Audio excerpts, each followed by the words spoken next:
ajib qabriston. Qadimda bir qabriston mavjud edi xo'p ulkan. Kirgan kishi hayratdan yoqasin ushlar ekan. Chunki unda toshlarga berilmas ekan hech deb.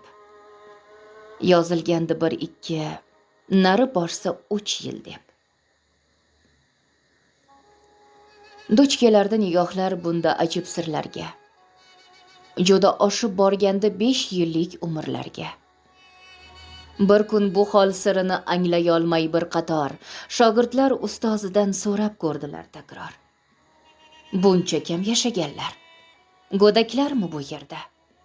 Ustoz o'ychan boqib bila ajib sabog'in berdi. Yozilmagan bu toshga insonning to'lgan umri.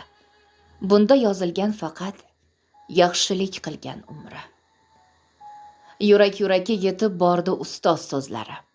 Keyingi vasiyatdan yoshga to'ldi ko'zlari. Men o'lsam derdi ustoz, tosh qo'ymang ziynatu zeb, qabrimga yozing faqat tug'ildi-yu o'ldi deb. Ezgulikla yashagan umrim mening nolga teng, shu bois tug'ilgan u darhol o'lgan edi deng. Bir shogird shunda nogoh javob topibdi tezda. Unda biz aniq o'lik tug'ilgan ekanmizda. Muallif Tojiddinov Abdusamad Abdulbosit o'g'li. Jonli ijroda Dilshoda Begim. Xulosa o'zingizdan.